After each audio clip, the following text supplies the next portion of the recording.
Hey everyone, this is Dave. I'm here in the Model Y today and we're going to go over how to operate the autopilot. The autopilot is a feature that comes with the car. The enhanced autopilot gives you additional features, but we're going to cover a few features. I live in the country and I'm on a country road now, and we're going to head up to the interstate, called freeways in some part of the world. And I'll show you a little bit of how the autopilot does function on back roads.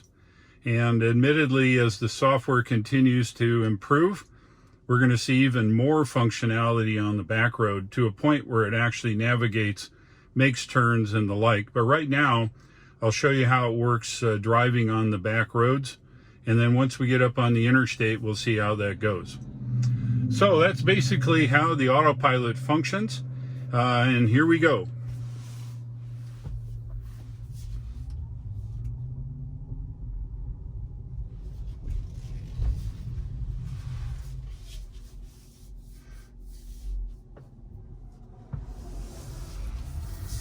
A little bit of traffic out here on the road today. So it's 45 miles an hour in here. There's a couple of parameters you need to do, and I apologize up front for any camera shake you might see. The roads here are not very good. So once we get up to speed, we activate the autopilot simply by pressing down on this stalk all the way. Okay, now that's our cruise control. Cruise control will keep us going, but we're going to make a turn right up here. So I push it up, and the one pedal driving and the regen will slow us down here. We're now going to make a left onto the road that takes us up to the interstate or freeway. And we will enable the autopilot here. It's 40 miles an hour. It's quite twisty, but I think it'll do just fine. Again, as the software improves, here we go. So here's the autopilot now. And we're going to set it for the speed limit of 40.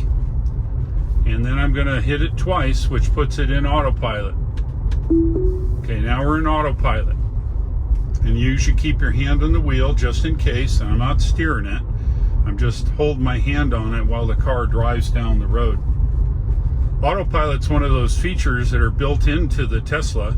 And you see this message here, you have to wiggle the wheel slightly to let it know that you haven't passed out or fallen asleep. Otherwise the car will come to a complete stop. So that's another reason to have your hand on the wheel when you drive. It's slowing down by itself. Make this curve. And it comes back and needs my input again. So if you just hang your hand on the wheel, the weight of your hand will signal to the car that it's okay, that in case something happens, the driver, being you, have it under control. Now, the best part about autopilot here is that now it's taking care of driving on the road, staying in the lane, watching for animals, watching for other things. And while you, as the operator of the vehicle, very much like an airline pilot, sit here and monitor. You look to the right, you look to the left, perhaps things that it won't understand. Now watch what it does here. It should slow down. We get into this turn, hopefully. Yep. Handled that pretty well all by itself. And we will monitor what's going on in and around the car in case there's something maybe the car does not see, and you can then take control of the car at any time. But it keeps you from having to concentrate and keep the car in the middle of the road and do all of this extra works, which causes a little bit of fatigue on long trips. The car is going slow when it needs to around corners to make sure that it's happy.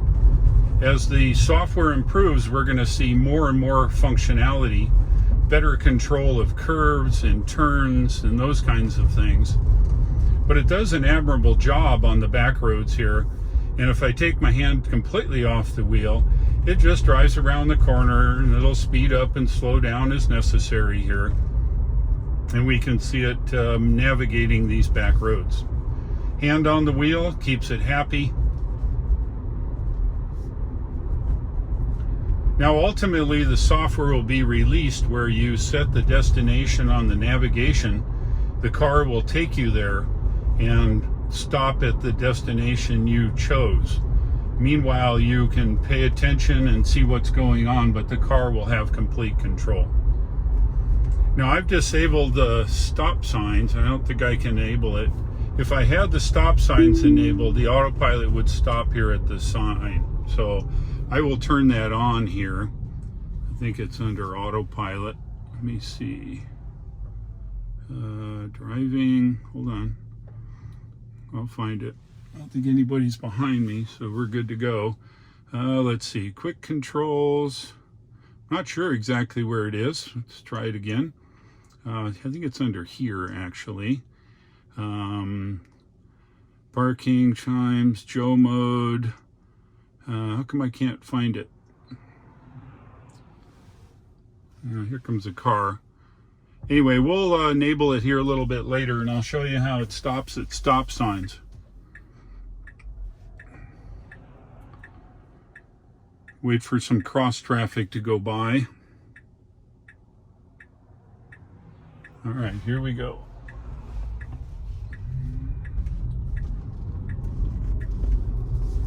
Okay, we're going to get on the interstate here, which is Interstate 74 or Highway 74. It's notoriously bad right here.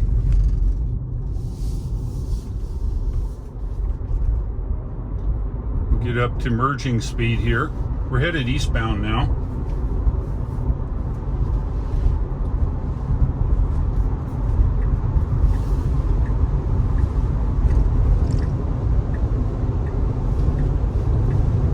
Okay, so once we get up to speed here on the interstate, I'll go ahead and enable the cruise control. That's the first step in how this works. You press it all the way down and it sets our speed. I'm still driving at this point. To put the autopilot on, I press it twice. Oops. Okay, now autopilot is on.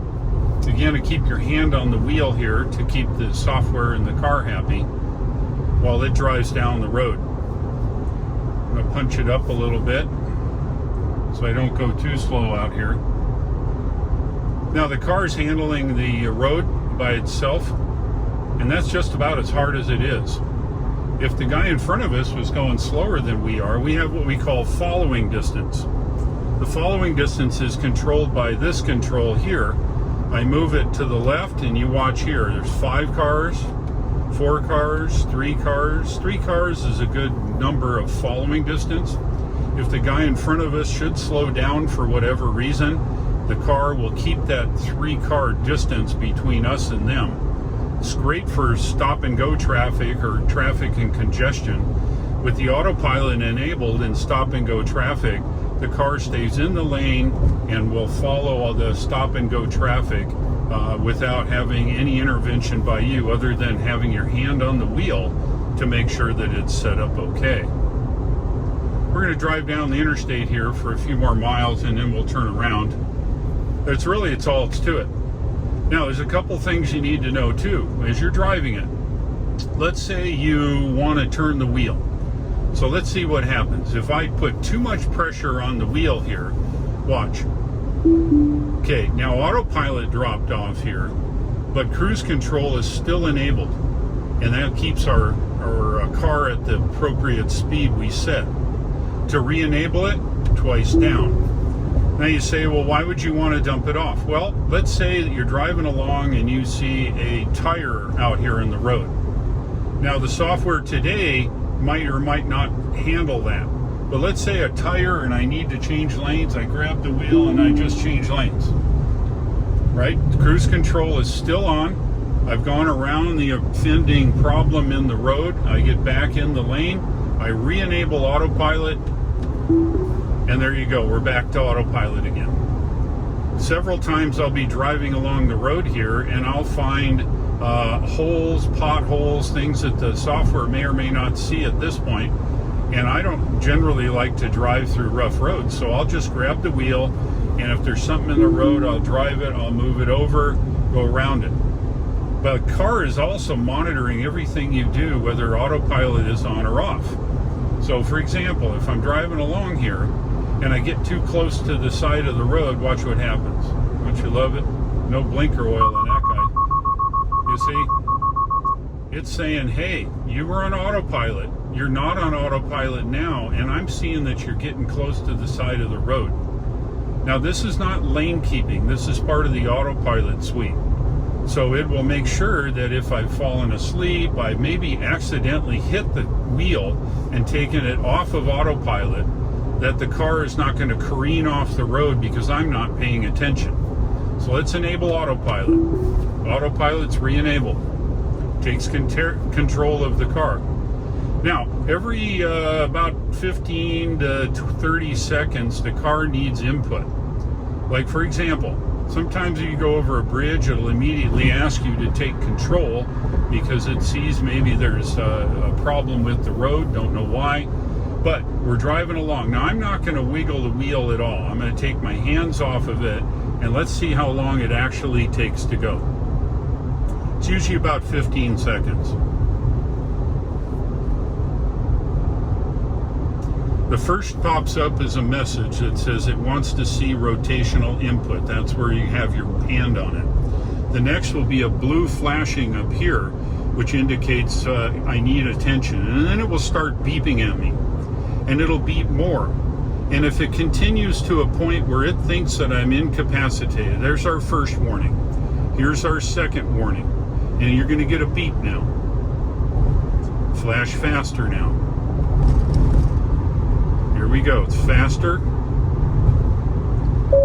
Okay, now I'm going to take a wheel because if it goes too far, it will put me in autopilot jail, which will actually keep me from re-enabling autopilot because it perceives that I'm incapacitated, perhaps got something else on my mind and I'm not really paying attention to what's going on in the car.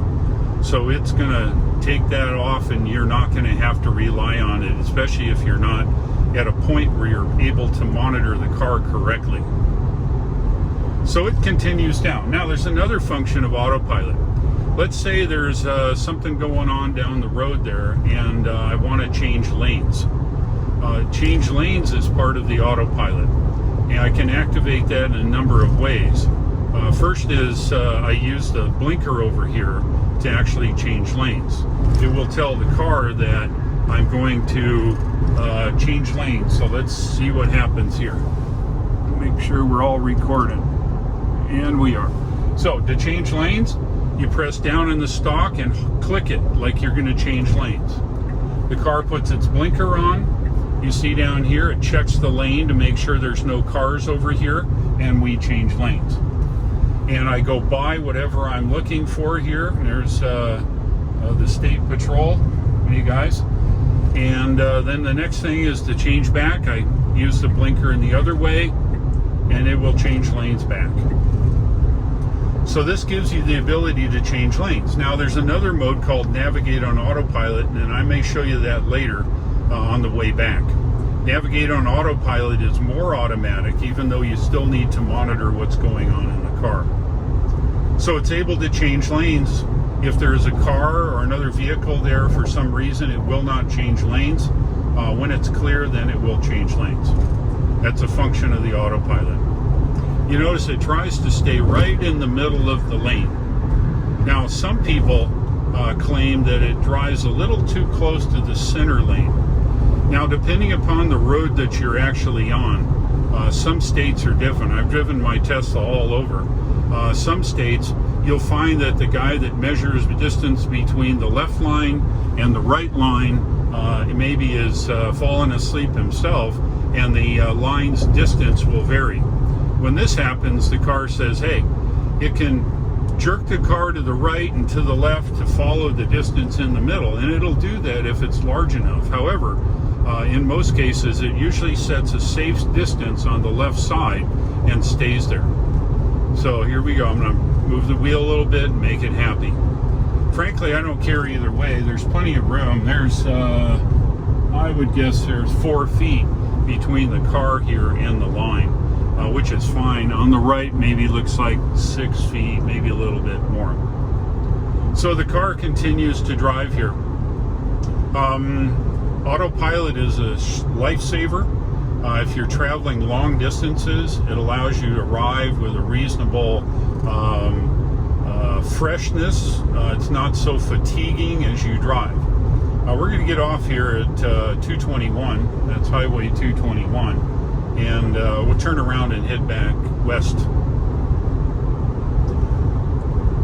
And of course, if it sees a cone, you're going to see that here on the screen.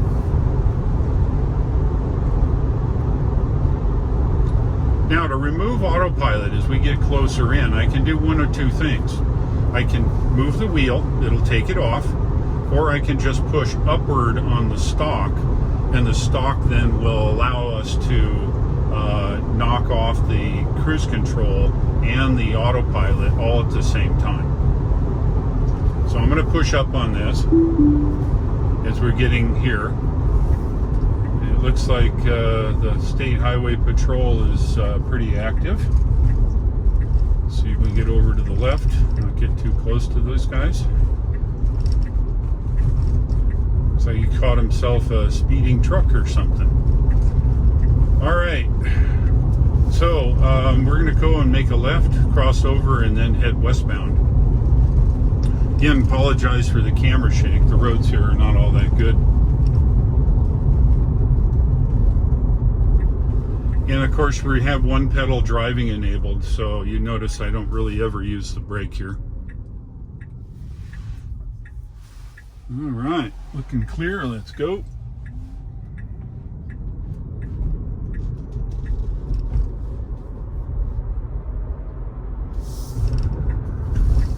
And we'll get back on the interstate.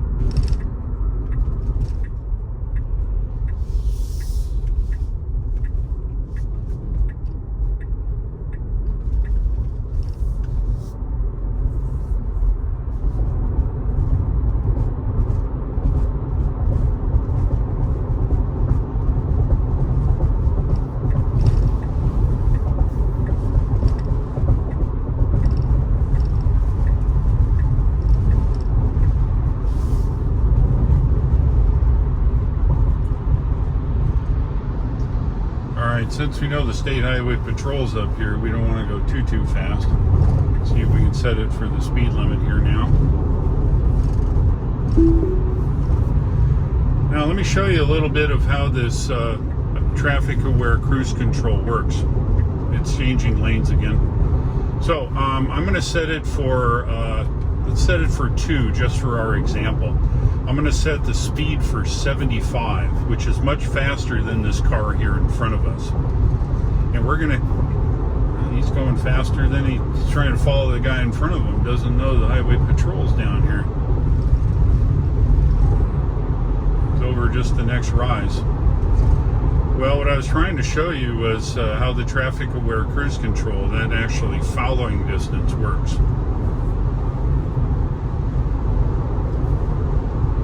And people are driving 75. Well, how about that? So much for the example.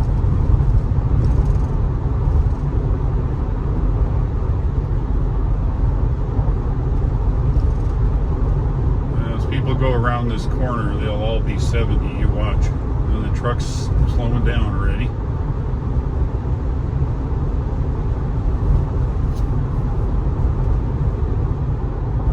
We'll set it for the speed limit. Trucks. I'm going to change lanes because the truck's pulling it over. It's a good thing to do anytime anybody's on the side of the road. And we'll hit the blinker and it'll take us back over.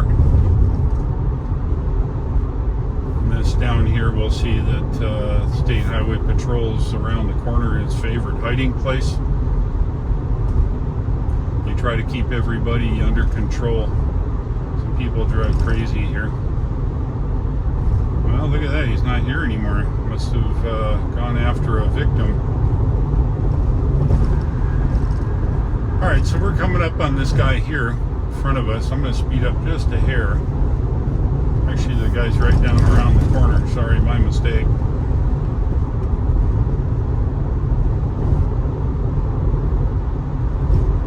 No? Yes? No? Yes? No? See, here's this bad road. Yeah, you can see all the brake lights now. You can tell he's here. There he is. Good man. Keep us all safe here.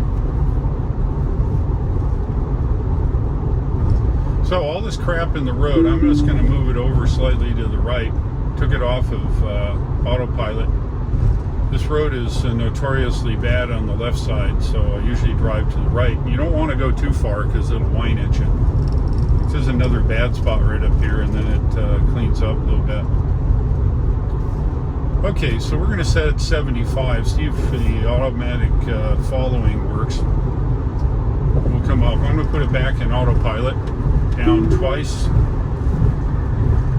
Now we're set up for following distance of 2. This is for demonstration. Typically I follow less. Now we're set to 75, and this guy in front of us, look how slow he's going, right? But what does a car do? Keeps its 3 following distance and adjusts it to the speed of the guy here in front of us. And now to go around, I simply turn the blinker on. The car will change lanes, go back to its set speed, which is 75 here, and we'll pass them, and then I'll switch lanes again. No, I won't. Somebody's coming on. I'll set the speed back down to something reasonable, and I'm going to go back to the right lane now and let the car change lanes for us. So cruise control and autopilot as a combination work very well. It works very well here in the Model Y, and it also works in the Model 3, the Model S, and the Model X. It's all the same software, just different vehicles. But it potentially works the same in all of them, maybe some slight peculiarities. Now, this guy's going a little slower than 73. As you see, we've got our 2. I'm going to change the following distance to 3. And I'm going to change lanes around him now, let the car change around. We'll pass him here a little bit. Now as we pass him, he'll probably speed up and stay right with us.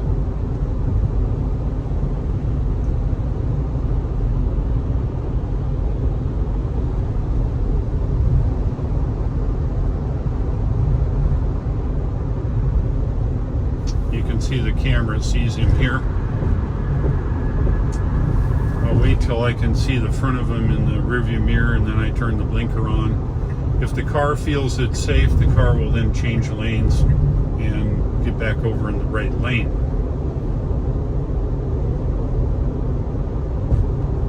So there you go. That's essentially autopilot in a nutshell. It really helps driving the car. Now, admittedly, on the back roads, there's really no need to run autopilot. If you're commuting and your job is a long way from where you live and you're on the interstate a lot, the autopilot is invaluable. Essentially, the autopilot gets you to the office once you get on your highway, and you then arrive clearer head, less fatigued, and it really is great. So again, there's 2 kinds of autopilot. The one that comes with it, the original one that comes with it, call it the basic, controls the lanes. I will not let you change lanes. However, you can set the following distance and have cruise control. That's your basic cruise control and basic autopilot. And if you want enhanced autopilot, or as they call now, full self-driving, that's an added software cost. It can be purchased when you buy the car.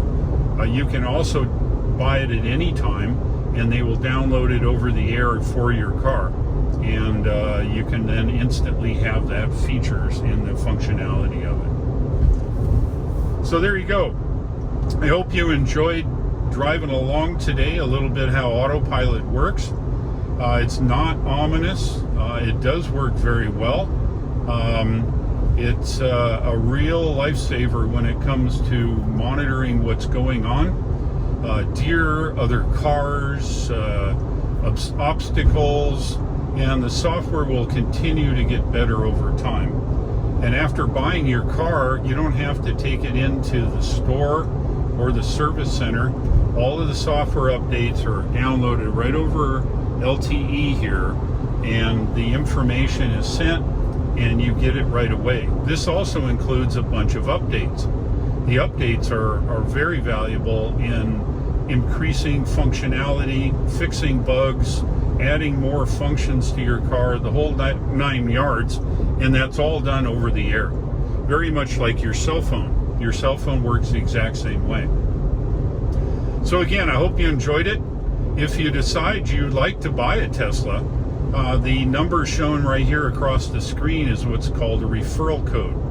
And my referral code will get you 1,000 miles of free supercharging when you purchase a Model 3, a Model S, or a Model X. The Model Y currently doesn't offer the free supercharging, but I suspect in the future it probably will. Thanks again for watching. Take care, and I'll see you again.